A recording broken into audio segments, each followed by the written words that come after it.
बच्चों, आज ज्ञान श्रृंखला के माध्यम से हम पश्चिम बंगाल की जानकारी लेते हैं। पश्चिम बंगाल भारत के 28 प्रांतों में से एक है। ये पूर्वी तट पर है, लेकिन इसका नाम पश्चिम बंगाल इसलिए है, भारत 1947 में जब स्वतंत्र हुआ था तो बंगाल के 2 हिस्से हुए थे। तो पूर्वी बंगाल था वो पाकिस्तान में चला गया, जो आज बांग्लादेश के रूप में है, और पश्चिम बंगाल भारत का एक राज्य है, प्रांत है। इसकी राजधानी कोलकाता है, हुगली नदी के किनारे है। सबसे बड़ी जो रोचक बात है ये है कि हिमालय की श्रृंखला है उत्तर में, और दक्षिण में बंगाल की खाड़ी, समुद्र भी है। तो कहने का तात्पर्य है कि हिमालय भी है और समुद्र भी है। और कोलकाता और हल्दिया पुराने बंदरगाह हैं, और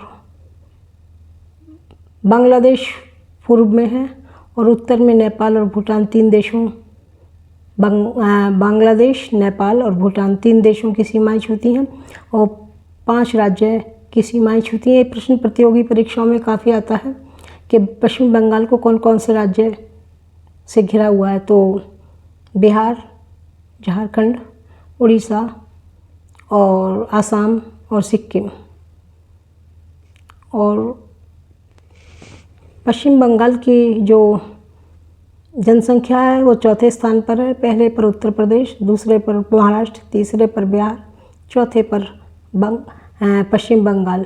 क्षेत्रफल में 13वां स्थान रखता है। क्यों रखता है 13वां स्थान? इसलिए रखता है, और जनसंख्या में चौथा। तो थिकली पॉपुलेटेड है, घना आबाद है।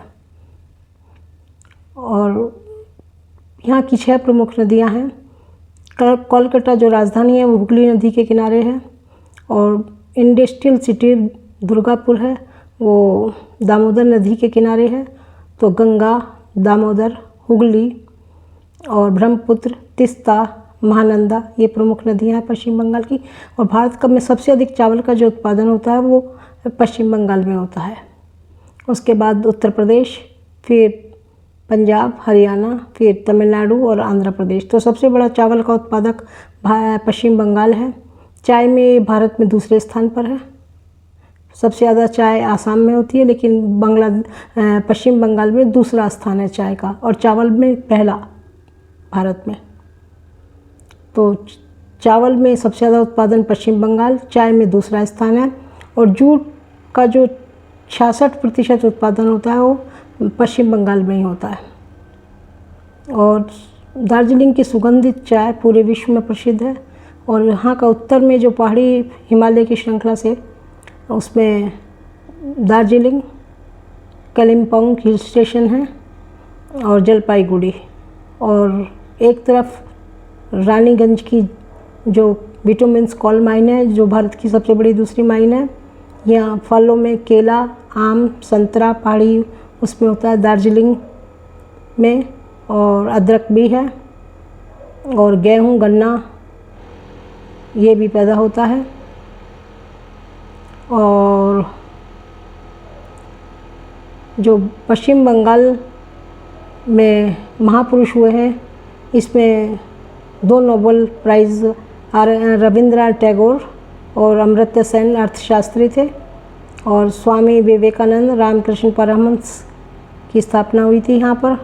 और स्वामी विवेकानंद और अरविंद घोष और राजा राममोहन ने तो बहुत बड़े सोशल रिफॉर्मर थे। और स्वामी विवेकानंद और सुभाष चंद्र बोस जी, अमर्त्य सेन, और इसके बाद ईश्वरचंद्र विद्यासागर, सत्यजीत रे, शरद चंद्र चट्टोपाध्याय जो बहुत बड़े उपन्यासकार हुए हैं। और इस प्रकार ये, और जो यूनेस्को की जो धरोहर है वो विश्व का सबसे बड़ा सुंदरवन डेल्टा मैंग्रोव वन भारत में है। ये यूनेस्को की धरोहर भी है, और शांति निकेतन भी अभी यूनेस्को की धरोहर बन चुका है। और इस प्रकार ये थी पश्चिम बंगाल की जानकारी। फिर ज्ञान श्रृंखला के माध्यम से हम किसी दूसरे राज्य में जानकारी देंगे। फिर मिलेंगे किसी अन्य राज्य की जानकारी के साथ।